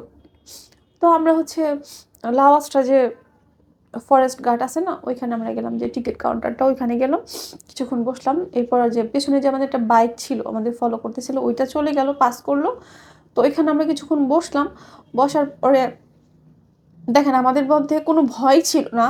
তারা 4 জন লোক ছিল ওইখানে, আমাদের একদম অপরিচিত, আমি একটা মেয়ে মানুষ, ইয়াং মানুষ। তাদের সাথে গল্প করতে বসলাম, বসে আবার আমরা জঙ্গলের ভিতরে চলে গেলাম জঙ্গল দেখার জন্য। ওই সময় রাত তখন বাজে 1টার বেশি, মানে আমাদের মধ্যে কোনো ভয় নাই যে অপরিচিত মানুষ, কত রকম অ্যাক্সিডেন্ট হইতে পারে। আমি একটা মেয়ে মানুষ, আমার মানে অনেক দূর, যে পর্যন্ত হচ্ছে দিনের বেলা হচ্ছে গার্ডেরা নিয়ে টুরিস্টদের দেখা, ঠিক ওই পর্যন্ত আমরা গেলাম, ঘুরলাম। ঘুরে আমরা ওখান থেকে আসলাম। আসার পরে আমাদের মধ্যে একটা হঠাৎ করে কেন জানি একটা ভয় কাজ করলো, হঠাৎ করে দুম করি মনে হলো যে কেউ আমাদের রাস্তা আটকাইছে। এটা তখন আমরা হচ্ছে হোটেলে চলে আসলাম, হোটেল মেরিনাতে ছিলাম, হোটেলে চলে আসলাম শ্রীমঙ্গলে। তো হোটেলে আসলাম, আসার পরে হচ্ছে রাত্রে তো ঘুমাতে পারি না। তো আসার পরে হচ্ছে আমি একটু ঘুমাসবো, আমাকে ঘুমাতে দিতেছে না। ও আমাকে অনেক খুব বিরক্ত করতেছে, খুব। আমি চোখ লাগেই আমাকে হচ্ছে হয়তো মারতেছে, নয়তো সুড়সুড়ি দিতেছে, আমাকে ঘুমাতে দিতেছে না। মানে অদ্ভুত একটা বিহেভিয়ার করতেছে খুব। মানে আমার একটা ভয়ও কাজ করতেছে একটা পর্যায়ে, যে এমন করে কেন। তো পাশের রুমে ছিল একটা মেয়ে, একটা ছেলে ছিল, ওরা একটা গ্রুপ আসছিল। তো ওদেরকে ডাকলাম, ওরা আমার কোনো কথা শুনলোই না, ওরা বিরক্ত হলো। তো এরপরে হচ্ছে আমি রিসেপশনে চলে গেলাম ভয়ে। আর আমাকে যেতেও দিবে না, আমার মানে স্কার্ট পরা ছিল, আমাকে পেঁচায় ধরে রাখছে যেন আমি উঠতে না পারি। তো আমি ওয়াশরুমের কথা বলে, ওয়াশরুমের দরজার সামনে ছিল, দৌড় তো দিছেন। ও ওয়াশরুমের কথা বলে আমি দৌড়ে হচ্ছে আমি একদম রিসেপশনে চলে গেছি। ওখানে গেছি, ওখানে যাওয়ার পর হচ্ছে যে নাইটে যে ছেলেটা ছিল, নাইট শিফটে কাজ করতো, ওরে গিয়ে আমি ডাকলাম। ডাকার পরে আমি বললাম যে ভাই একটু আসেন আমাদের রুমে। সঙ্গে সঙ্গে পর ও নিচে গেছে। ও নিচে যাওয়ার পর হচ্ছে আমি ওর সাথে একটু রাগ করলাম, ভাবলাম হয়তো দুষ্টামি করছে আমার সাথে, যে এমনটা কেন করতেছো, এখন তো আমরা ঠিক আছি, সুস্থ আছি, তাহলে তুমি এখন কেন এমনটা করতেছো। বলে যে কই আমি কি করছি, আমি তো ঘুমাইছিলাম, তুমি আমাকে চলে আসছো, আমি তো ভয় পাই, আমি তো ঘুম থেকে উঠে গেছি, আমি তো ভয় পাইছি, তুমি তাহলে কেন এতক্ষণ আমাকে কে কি করলো? রাইখা চলে আসলা, তুমি কেন আমাকে রাইখা চলে আসলা, আমাকে এটা বলতেছে। পর যাই হোক আমরা গেলাম, ওই যে ওখান থেকে যে আমরা এরপরে যে আমরা আসবো, ওই যে বাইক চালাবে, ওর সেই শক্তিটা শোনা নাই, ও পারতেছে না বাইক চালাইতে। আর এর মধ্যে কিন্তু আমরা অনেকবার সেপারেশনও গেছি, মানে আমরা একসঙ্গে থাকি না, ওর মতো থাকে, আমি আমার মতো থাকি, এরকমই আছে। তো তখন হচ্ছে ও যে বাইক চালা আসবে, আসতে পারতেছে না, কিভাবে আসবে। এই অবস্থা কি দিন দিন বাড়ছে নাকি হ্যাঁ কমছে? বাড়তেছে, আমি বলি এভাবে হচ্ছে। এরপর যে আমরা ওখান থেকে পরের দিন চলে আসবো, আসার কথা, আমরা আসতে পারলাম না, ওই দিন আমরা ওখানে ছিলাম। এরপর দিন আমরা আসলাম, আসার পরে আমাদের হোটেল মেইন মানে শ্রীমঙ্গল থেকে আমাদের ব্রাহ্মণবাড়িয়ার যে 4 রাস্তার মোড়, সেখানে আসতে আমাদের একদিন সময় লেগে গেল। আস্তে আস্তে করে আসতে। হ্যাঁ, একদিন সময় লাগলো, জানি না একটা দিন সময় লাগলো। এরপরে হচ্ছে রাত 8টা বেজে গেল। এরপর আমরা হচ্ছে ওখানে 4 রাস্তা মোড়ে একটা হোটেল ছিল, আমার নামটা মনে নাই, আমরা ওইখানে রাত্রে ছিলাম। এরপরের দিন সকালে আমরা 10টার দিকে রওনা দিই, আমাদের মোহাম্মদপুর আস্তে আস্তে আমাদের 5টা বেজে যায়, বিকাল 5টা। ওরে বাপরে। মানে ও পারতেছে না, একটু পর পর রেস্ট নেয়, বসে, তারপর আসে, এইভাবে আমরা আসি। আসার পরে ও তো আমাদের সঙ্গে থাকে না, ও আলাদা ওর বাসায় চলে গেল, আমি আমার বাসায় চলে গেলাম। এখন ওর বাসা ওর সমস্যা হইতেছে, আমার বাসা আমার সমস্যা হইতেছে, দুজনের সেম প্রবলেম। এখন ও ভয় পাইতেছে বলে আমি তো ভয় পাইতেছি, তুমি একটু আমার সঙ্গে আসো, আমার বাসায় একটু থাকো, রাতটা থাকো। তো আমি গেলাম, দেখি ওইখানে ওকে কেউ মারে, গা তোলে। ওরে কেউ মারতেছে, মানে ও ঘুমাইছে, হঠাৎ করেও ও দম ছাড়তে পারে না, ওর গলা একদম ফুলে যায়। ও মাই গড। আপনি নর্মালি এখন বসে আছেন না, এখন কেউ যদি আপনার গলা চাপলে বা আপনার কোনো আঘাত করলে আপনার গলাটা ফুলে যাবে, সঠিক। কিন্তু আপনি বসে আছেন, আপনার গলা একদম ফুলে গেছে। My lord. আমি দেখতেছি ওর গলা একদম মানে মানে ফুলে অদৃশ্য গেছে। কেউ চাপ দিচ্ছে হ্যাঁ গলায়। ফুলে গেছে, এখানকার রগগুলো একদম জেগে গেছে, এরকম চোখ মুখ লাল হয়ে যেতেছে। তো এরকম হয়। তো যাই হোক, ওখান থেকে আবার ট্রিটমেন্ট শুরু করলাম আমরা, আবার ফকির কোথায় আছে, হুজুর কোথায় আছে, আবার খোঁজ করা শুরু করলাম। মাঝখানে জাস্ট কয়েকটা দিন একটু আমরা স্টপ ছিল, যে ফকির কবির আছে এগুলো থেকে, এরপর আবার স্টার্ট হইলো। এত ফকির দেখালেন, হুজুর দেখালেন, এরা কি আপনার কাছে মনে হচ্ছে অথেন্টিক সবাই? সবাই অথেন্টিক হইলে তাহলে আমি সুস্থ হইলাম না কেন? কত পার্সেন্ট মানুষ ভণ্ড? বেশিরভাগই। 99%। হয়তো দেখা গেলো আপনি কিছুটা জানেন, পেট ব্যথা, সামান্য একটু ভয়, এটার একটু ঝাড়ফুঁক দিতে পারেন, সেটা তো তিনকুল ফুল আমিও দিতে পারি, আপনিও দিতে পারবেন। কিন্তু একটা মানুষের সবাই, এই যে কত রকমের সার্জন আছে, সবাই কি হার্টের সার্জন না। পারে? সব না। সার্জন হতে পারে না, কিন্তু যে কোনো একটা সাইড নিয়ে তারা পড়াশোনা করে। বুঝতে পারছি। তো এটাও কিন্তু সেটা। এখনকার অবস্থাটা বলেন তো আমি আপনি। একটু বলি, এরপর হচ্ছে ওর অবস্থা খারাপ হইতে শুরু করলো, ও বাসায় থাকতে পারে না। এরপর আমার বাসায় নিয়ে আসলাম। আমার বাসায় আনার পর হচ্ছে তখন আমরা হচ্ছে ইসে থাকি, ময়ূর ভিলার পেছনে থাকি, বীর বাড়িতে থাকি। তো ওইখানে এর মধ্যে আবার হচ্ছে আমরা ইসে গেছিলাম এই ট্রিটমেন্টের জন্য, এর আগে এটা আমি স্কিপ করে গেছি, হচ্ছে মংলাতে আমরা 3-4টা ফকিরের বাড়ি যাই। এরপর এর মাঝখানে আমরা ইসেও যাই, মোড়লগঞ্জ যাই। মোড়লগঞ্জ একটা ফকির আছে, আমি এটা একটু বলি সবাইকে। সে আগে একটা সময় মুচি ছিল, এখন তার বাসা বিশাল বড় একটা বাসা, তার বাসা অনেক লোকজন আসে। তো আমি ওইখানে গেলাম, আমার জন্য, আমার হাজব্যান্ডের জন্য, দুজনের জন্যই গেলাম। তো আমার হাজব্যান্ডের জন্য ডিমান্ড করলো 30,000 টাকা, 24 ঘন্টা সে এনে দিবে। আমার জন্য ডিমান্ড করলো 30,000 টাকা, টাকা আগে দিতে হবে, তারপর সে কাজ করবে। তার কাজটা কি ভাইয়া, আমরা যখন গেলাম ফার্স্টে গিয়ে দেখলাম সে হচ্ছে ড্রয়িং করতেছে। একজন হাজব্যান্ড ওয়াইফ, যেমনি একটা নারী পুরুষের যে ব্যক্তিগত মুহূর্তের ড্রয়িং করতেছে সে। সামনে মডেল বসা নাকি সে শুধু ছবি আঁকতেছে? সে ছবি আঁকতেছে। হুম। এটা দেখে আমি বললাম যে ওরে, যে ওর নাম হচ্ছে সাইদ, আমার হাজব্যান্ড, যাকে বিয়ে করছি পরে। আমি বললাম যে আমি এই লোকটাকে দিয়ে কাজ করাবো না। সে যদি বলে ইনস্ট্যান্ট আমার হাজব্যান্ডকে এনে দিবে, তারপর আমি কি দিয়ে কাজ করাবো না। লোকটা কুফরি করতেছে। হুম। কারণ একটা নারী পুরুষের উলঙ্গ ছবি মানে ড্রয়িং করতেছে, অবশ্যই এটা ভালো কিছু না। হুম। তো এখান থেকে আমরা ওইভাবে চলে আসলাম। আমরা ওখানে ছোট একটা বিড়াল পাই, বিড়ালের বাচ্চা। হুম। ওই বিড়ালটা নিয়ে আসি তখন। এটা হচ্ছে আপনার, এটা হবে 2020-এর শেষের দিকে কথা, ডিসেম্বরের কথা হবে। আর ওইখানে গিয়েও কিন্তু আমি নদীতে দিই, সিন্নি দিই। হুম। আপনি মংলাতে গিয়া ওইখানে গেছে পরে আমাকে সব বলতেছে যে মংলা যে নদী আছে ওইখানে সিন্নি দিতে হবে। ওই স্বপ্নে বলে দিচ্ছে? হ্যাঁ, ওইখানেও একটা হোটেলে একটা মহিলাকে দিয়ে রান্না করাই, ওইখানেও সিন্নি দিই। এরপরে হচ্ছে ভাইয়া আমরা একটা হুজুরের সন্ধান পাই, এটা হচ্ছে মোহাম্মদপুরেই। তাকে দিয়ে ট্রিটমেন্ট শুরু করি। ট্রিটমেন্ট শুরু করি যখন আমি সাইদকে আমার বাসায় নিয়ে আসলাম। আনার পরে ও হচ্ছে ওয়াশরুমে যাবে, ওয়াশরুমে গেল। ওয়াশরুমে যাওয়ার পরে ও আর আসে না, ও ঘুমাইতেছে। ভিতরে গিয়ে দেখি কেউ ওর গলা চেপে ধরে রাখছে। আমি আমার ছেলে উঠাইতে পারতেছি না ওরে নিচ থেকে। ওকে যে শোয়ে রাখছে বাথরুমে, গলা চেপে ধরছে, ওকে উঠাইতে পারতেছি না। তো জোর করে কোনোভাবে আল্লাহ রাসূলের নাম করে ওকে বাথরুম থেকে রুমে নিয়ে আসি। রাতে ঘুমাইতে পারি না। ঘুম আসলেও আমরা পালা করে ঘুমাই, কিছুক্ষণ আমি ঘুমাই, কিছুক্ষণ আমার ছেলেরা ঘুমায়। কারণ আয়শা ওকে অ্যাটাক করে, সাইদকে অ্যাটাক করে, মানে এসে ওকে অ্যাটাক করে। ও বাথরুমে যেতেই পারে না, ওকে অ্যাটাক করে। ও আমার পাশে শুয়ে আছে, আমি জেগে আছি, যেহেতু ওকে পাহারা দিতে হবে। হঠাৎ করে দেখি ওর নাকে রক্ত। একটু পর ওকে আর কি দেখি ঠিক আছে কিনা। হঠাৎ করে দেখি ওর নাকে মুখে রক্ত। আমি তো জাস্ট ভয় পেয়ে গেছি, হয়তো মরে গেছে। মানুষ বলবে কি যে আমার হাজবেন্ড শুধু অ্যাক্সিডেন্ট মানে আমি খুব একটা আতঙ্কে ছিলাম, ভয় পেয়ে গেছি যে হয়তো মরে গেছে। আমি একটা চিৎকার দিচ্ছি, চিৎকার দেওয়ার পর আমার পাশের রুম থেকে আমার ছেলেরা আসছে দৌড়াইয়া। পরে ওকে ডাক দেওয়ার পর দেখি যে না ঠিক আছে, এই রক্তটা আগলা একটা রক্ত, লুজ একটা রক্ত ওকে দিয়ে গেছে আমাকে ভয় দেখানোর জন্য। আর এটা কিন্তু প্রায় সময় করতো, প্রায় সময় রক্তগোলা দিত। এরপরে হচ্ছে একদিন পরের দিন রাত্রে ওর গলায় বিছানার চাদর পাঠিয়েছে, ওকে ফাঁস দিচ্ছে। আমি কিন্তু পাশে শুয়ে আছি, ওকে মেরে ফেলবে।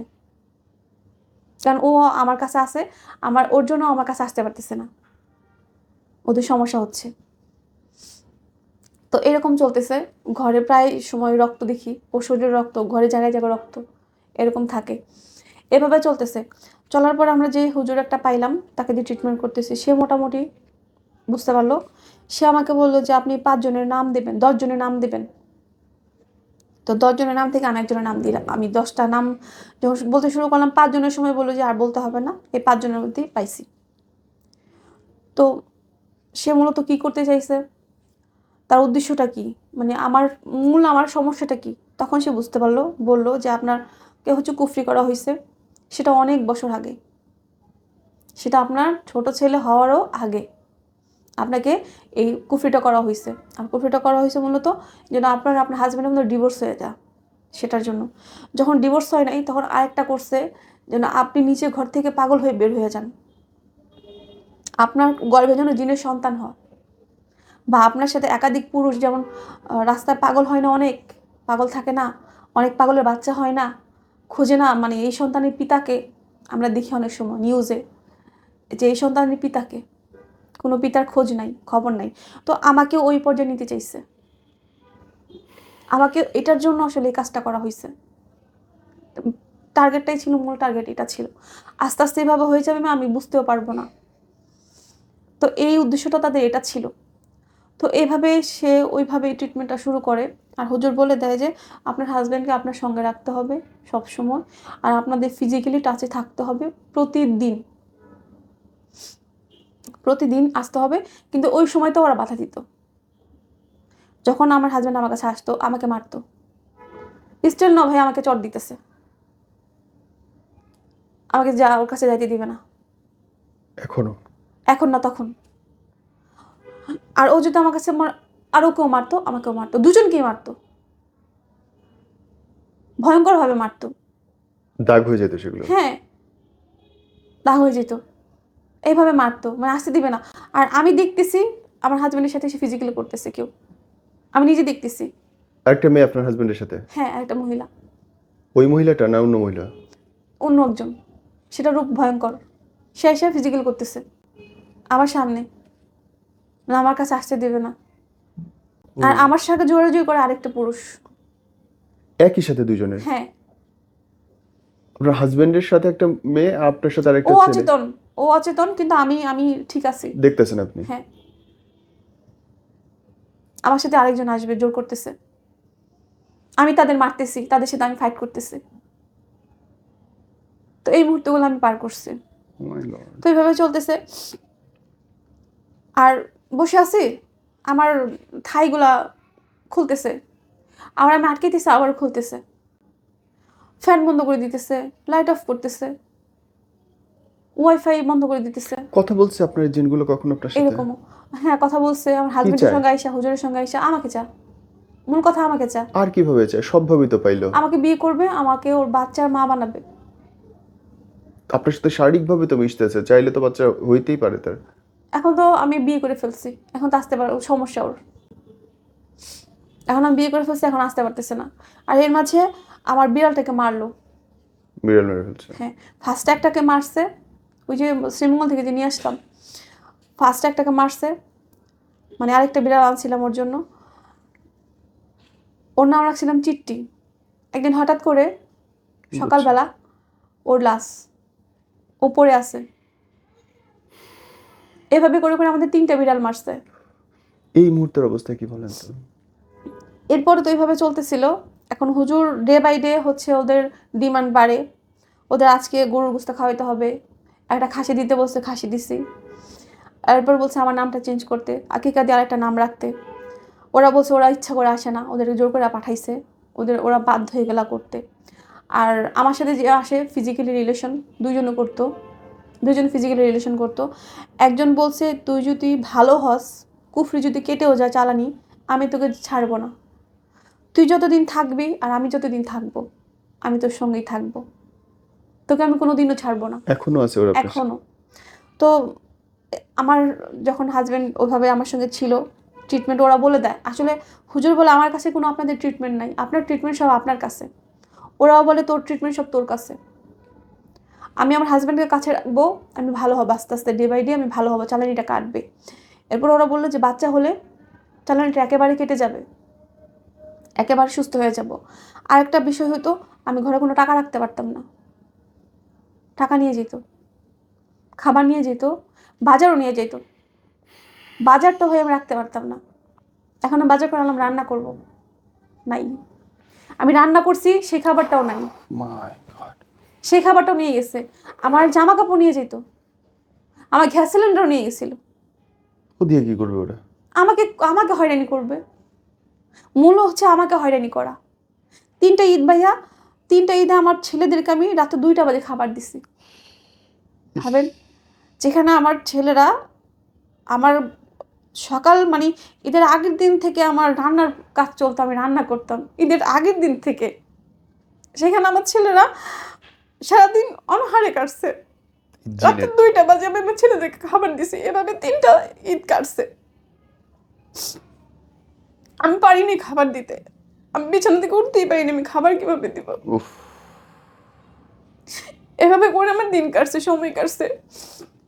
এরপর আমার কয়েকটা মিসক্যারেজ হয়েছে, 3টা মিসক্যারেজ হয়েছে। আমি কনসিভ করি, মিসক্যারেজ হয়ে যায়, রাখতে দেয় না ভেতরে? না, রাখতে দেয় না। এরপর আস্তে আস্তে ট্রিটমেন্ট করতে করতে আপনার 20 থেকে তো শুরু হয়েছে, 20 সালে আমি বিয়ে করছি, 20 থেকে শুরু হয়েছে। 22 ডিসেম্বরে আমি কনসিভ করি। তো ওরা বলছে যে আমি বাচ্চা হলে ঠিক হয়ে যাব, তবে বাচ্চাটা রাখতে হবে সাবধানে, মানে যতদিন মিসক্যারেজের ভয় আছে ওই সময় আমাকে সাবধানে থাকতে হবে। তো বলছে বাচ্চা হলে একেবারে চালানিটা কেটে যাবে। আর যে বলছে, যে আমার আশিক, মানে যে আমাকে চায়, ও বলছে আমি ওকে ছাড়বো না। চালানি কেটে যাবে ঠিক আছে বাচ্চা হইলে, কিন্তু আমি ওকে ছাড়বো না। তো ও আমাকে ঠিকই ছাড়ে নাই। আমার বাচ্চা হওয়ার পর আমি কয়েকটা মাস ভালো ছিলাম। এরপর থেকে মাঝখানে খুব বেশি জ্বালাইছে ভাই, আমাকে এমনভাবে মারছে, আমার এখানে ঠোঁট এখনো এখানে সাদা সাদা হয়ে আছে। একদিন আমাকে এমনভাবে মারছে, আমাকে খুব বেশি টর্চার করে। আমি ভাইয়া রাতে আমি ঘুমাইতে পারি না, আমাকে ব্যাড টাচ করে, খুব খুব বেশি আমাকে টর্চার করে। একটা মেয়েকে যেমন রেপ করার জন্য যেভাবে জোরাজুরি করে, ও আমাকে সেভাবে জোরাজুরি করে। একটা নারী হয়ে এখন মানে আল্লাহর কাছে বলে, আমাকে তুমি নারী মানে কেন পাঠাইছো? একটা নারীর শরীরের এত লোভ, একটা জিনের জন্য আমার জীবন পুরো বরবাদ হয়ে গেল। আমার ছেলেদের জীবন, আমার জীবন, মানে অর্ধেক জীবনটা আমার শেষ হয়ে গেল। সেই 2012 থেকে আমি সমস্যাগুলো ফেস করতেছি, এখন 24-এর শেষ, এখনো পর্যন্ত আমি এরকম করতেছি যে গত 2 দিন আগে ভাইয়া, আজকে রাতে আমি ঘুমাইছি, গত 2টা রাত আমি ঘুমাইতে পারি না, আমাকে ঘুমাইতে দেয় না। আমি ঘুমাই থাকি, রাত্রে দেখা যায় যে আমার বিছানায় এসে লাফাবে, আমাকে জোরাজুরি করবে আমার সাথে। আমার ছেলের রূপ ধরে ভাই আমার কাছে আসে, মানে কতটা লজ্জাজনক বিষয় এটা। আমার ছেলে এখন, বড় ছেলে কলেজে পড়ে, আমার ওই ছেলের রূপ ধরে এসে আমার সাথে অনৈতিক কাজ করতেছে, মানে এটা কতটা লজ্জাজনক একটা কাজ, বিষয়। নিজের কাছেই মাঝে মাঝে নিজের খারাপ লাগে যে আল্লাহ কেন এই এরকম একটা জীবন আমাকে দিল। মানুষের জীবন হয় সাধারণ, না হয় অসাধারণ, কিন্তু আমার জীবনটা না সাধারণ না অসাধারণ, পুরো একটা অস্বাভাবিক একটা জীবনযাপন করতেছি আমি। তো যারা এই কুফরিগুলো আসলে করে, তারা কেন করে? তারা এগুলো করে কি পা? তাদের একটুখানি রাগের জন্য, ক্ষোভের জন্য অন্য একটা মানুষের জীবন বরবাদ হয়ে যেতেছে। এই যে আমার জীবন, আমার 3টা ছেলের জীবন একদম পুরো বরবাদ। আমার ছেলেদের পড়াশোনা, ওদের মানসিকতা, ওদের শারীরিক অবস্থা সব কিছু তছনছ হয়ে গেছে। আমি আমার নিজের বাড়িতেও থাকতে পারি না, নিজের বাড়ি থেকেও আমি দূরে আছি। এখনো পর্যন্ত আমাকে বিরক্ত করে, এখনো পর্যন্ত আমাকে জ্বালা। আর এখন যে এরকম করতেছে, এখন আমার শারীরিক অবস্থা আর অনেক খারাপ হয়ে যেতেছে, এখন আরো ভয়ঙ্কর রূপ নিতেছে। বিষয়টা নিয়ে আমি একটা ভয়ঙ্কর একটা সময় কাটাই উঠছি, ভাবছি যে ইনশাল্লাহ এখন আমি ঠিক হয়েছি, কিন্তু এখনো আমার পিছু ছাড়ে নাই। এখন আস্তে আস্তে আরো খারাপ হইতেছে, আরো খারাপ দিকে যাইতেছে। আগে তো একা ছিল, এখনো দল বাঁধা লোক নিয়ে আসে। মানে এখন আমি বুঝতে পারি যে ওর সঙ্গে আরো অনেক জিন আছে, তারা সবাই আসে আমার শরীরে টাচ করে। মানে ওই সময়টা কেমন লাগে যে এতগুলো হাত আমাকে ধরতেছে।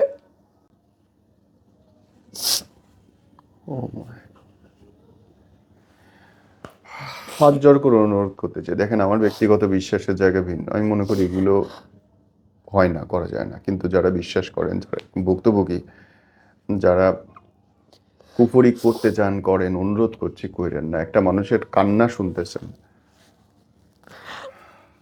তার আমি জীবনটা আমি হয়তো খুব স্বাভাবিকভাবে বিষয়গুলো বললাম, কিন্তু সেই 2012 থেকে আজ 2024 পর্যন্ত বিষয়টা এক যুগ।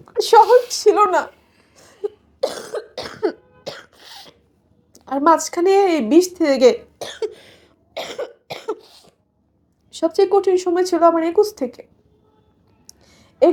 23 পর্যন্ত, কি যে একটা ভয়াবহ রূপ। মানুষ বলে কিয়ামত, এই আমি কিয়ামতের সময়টা পার করছি। আল্লাহ মাফ করুন। আমি আসলে বলে কাউকে বোঝাতে পারবো না যে আসলে প্রতিটা দিন আসলে কেমন ছিল। আমি যাকে বিয়ে করছি ওকে অনেক মারতো ভাইয়া, অনেক মারতো, বটি দিয়ে ও নিজের গলায় নিজে পোজ দিতে যাইতো, পোজ দিত, মাঝে মাঝে লেগে যাইতো, মাঝে মাঝে ভয় পেতাম কখন যেন আমার ছেলেদের অ্যাটাক করে। ও নিজে নিজে হচ্ছে ব্যাট, ছেলেদের ক্রিকেট ব্যাট ছিল, ওটা দিয়ে নিজে নিজে হচ্ছে মাথা আঘাত করতো, মাঝে মাঝে মাথা খুব ফুলে যেত। ওর 2টা দাঁতও ফেলে দিছে।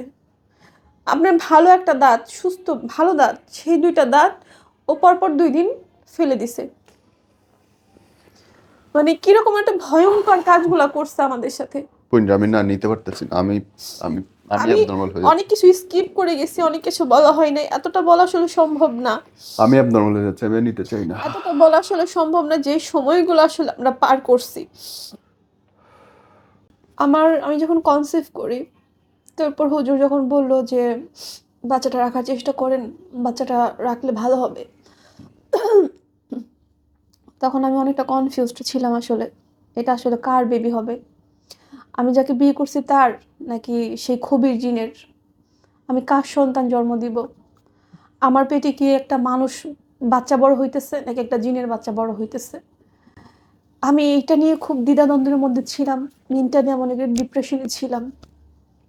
তো যাই হোক, আল্লাহর রহমতে এটা আমার হাজব্যান্ডের বাচ্চা, জিনের বাচ্চা না। তারপর জিন আমাকে বলছে অনেকবার যে আমার উপর ওর অধিকার অনেক বেশি, কারণ আমার 2টা হাজব্যান্ডের সাথে আমি যতবার টাচে না গেছি, ও আমার কাছে তার চেয়ে অনেক বেশি টাচে আসছে, আমার সাথে ফিজিক্যালি হয়েছে। তো এর জন্য নাকি আমার প্রতি ওর অধিকার সবচেয়ে বেশি। আমাকে বলতে পারো যে ওরা টাচ করলে একটা মানুষের স্পর্শ আর একটা জিনের স্পর্শ কি আলাদা হয় না কিরকম হয়? না, অনেক সময় এক হয়, অনেক সময় আলাদা হয়। কিরকম আলাদা? অনেক কিরকম? সময় টাচ করছে সেটা ফিল করা যায়, অনেক সময় ফিল করা যায় না। ধরো আমি যদি এইভাবে বলছি যে ধরো একটা পুরুষ ভেতরে ঢুকলে তুমি টের পাও, জিন ভেতরে আসলে কি তুমি টের পাও? ও যে আমার কাছে আসতেছে এটা আমি টের পাই, আমার সাথে ফিজিক্যালি হচ্ছে আমি টের পাই, এটা আমি অনেক সময় পাইছি। আমাকে বলছে এরকম যে আমার 2টা হাজবেন্ড মিলে আমার কাছে যতবার না আসছে, ও আমার কাছে তার চাইতে অনেক বেশি বার আসছে, তাই আমার উপর ওর হক অনেক বেশি, তাই ও আমাকে ছাড়বে না। মানে আল্লাহ আমার শত্রুকেও জানো, যে আমাকে এই কাজটা করছে তারও মেয়ে আছে, তার মেয়ের জীবনেও যেন এই মুহূর্তটা না আসে, এই দিনটা না আসে। আসলে আপনাদের কাছে আমার হাত জোর করে আমি বলতেছি, আপনারা ভুল করেও কারো মানে শত্রুতা করে কারোর সাথে এইরকম একটা মুহূর্ত কারো জীবনে এনে দিবেন না, কাউকেই না। সবাইকে মরতে হবে, আপনি হিন্দু হন, মুসলমান হন, যে ধর্মেরই হন, আপনাকে মরতে হবে। আপনাদের বিচার কিন্তু একটা সময় ঠিকই হবে। এইটা আমরা ভুললে হবে না যে আমাদের বিচার হবে না, বা এখন করতেছি, মরার পর তো কেউ দেখবে না, কেউ না দেখলেও আমি তো বুঝতে পারবো আমাকে যে আঘাত করতেছে, সেটা আমি বুঝতে পারবো। এই যে আমি যে কতটা আঘাতে জর্জরিত, আমি যে আসলে কি দিনটা পার করছি, আমার ছেলেরা দেখছে শুধু বাইরের সময়টা, আমার বেডরুমে বিছানায় কি হইতেছে সেটা কিন্তু আমার ছেলেরা দেখে নাই, ওরা কিন্তু সেটা দেখে না, ওরা কিন্তু সবটা বোঝে নাই। তো একটা মেয়ে এটা কতটা অসহায় একটা মুহূর্ত যে তার নিজের ঘরে, নিজের রুমে সে ফিজিক্যালি সেভ না, আর এমন একটা মানুষের কাছে সে হচ্ছে আবদ্ধ, যাকে সে দেখতে পারতেছে না, ধরতে পারতেছে না, যার ঠেকাতে বিচার পারছে না। হবে না, ঠেকাতে পারছে না। এমন একটা মানুষের কাছে সে জিম্মি। তো এটা আসলে আমার সবার কাছে অনুরোধ, আপনারা ভুল করে আসলে এই কাজগুলো কেউ করবেন না। মানে একটা অসুরি একটা জিনিস কি আনা যায় খুব সহজে, খুব সহজে বিদায় করা যায় না। আমার জীবনটা পুরোটাই বরবাদ হয়ে গেছে, আমার জীবনে কিছুই নাই। তোমাকে যারা কুফরি করছে বললে তুমি মনে করো, তাদের জন্য যদি কিছু বলতে চাও বোন বলো। তাদের জন্য ভাইয়া আমার কিছু বলতে হবে না, কারণ সে যেমন আমাকে বহু পুরুষের শরীরের খোরাক বানাতে চাইছে, তার বউ বহু পুরুষের খোরাক। সে আমাকে অর্থনৈতিকভাবে আমাকে খারাপ বানাইছে, সেও অর্থনৈতিকভাবে এখন খারাপ আছে। আমার ছেলে দেশে কষ্ট দিছে, তার ছেলেমেয়েরা ইনশাল্লাহ কষ্ট পাবে। এটাই হয়। আমি তাদেরকে মানে অভিশাপ দিতেছি না, এটা তাদের কর্মফল হবে, আল্লাহ এইভাবে বিচার করে। এটা তাদের কর্মফল হবে। আমাকে বিয়ে করতে চাইছে, বিয়ে করতে পারে নাই, সেই রাগ সেই ক্ষোভ থেকে সেই কাজগুলো করছে। বিচার এইভাবেই হয়। আল্লাহর এখন বিচার অনেক কঠিন। শুধু আমি না, এই কুফরির শিকার অনেকেই। মানে আমি সবাইকে বলতে চাই, আমার প্রোগ্রাম আসার কারণ একটাই হচ্ছে যে আপনারা যারা হচ্ছে ভাবেন যে কাউকে কুফরি করবেন, কারো ক্ষতি করবেন, এইভাবে প্লিজ এই কাজটা কইরেন না। কারণ আপনি হয়তো আপনার সাময়িক রাগের জন্য এটা করতেছেন, কিন্তু আপনার এই সাময়িক রাগটা একটা মানুষের কতটা ক্ষতি করতেছে সেটা আপনি আপনার জায়গা থেকে কখনো বুঝতে পারবেন না, কখনোই না। একটা জিনিস, এই যে আমি টিস্যুটা যদি ছিঁড়ে ফেলি ভাইয়া, আমি রাগ করে ছিঁড়ে ফেললাম, আমি আমার রাগটা যখন ঠিক হয়ে যাবে, আমি চাইলেও কিন্তু জোড়া লাগাইতে পারবো না। রাইট। আমি হাজার চেষ্টা করলে আমি জোড়া লাগাইতে পারবো না। রাইট। আর মানুষের কুফরিটা হচ্ছে এইরকম, যখন কেউ রাগের বশে একটা কুফরি করে ফেলে তখন কিন্তু যে করে সে চাইলে এটা ঠিক করতে পারে না, আর কেউ পারে না ঠিক করতে। সে চাইলে ওটা ঠিক করতে পারবে না। আমাকে ওরা বলছে যে আমাকে এটা করছে সেও এটা ঠিক করতে পারবে না।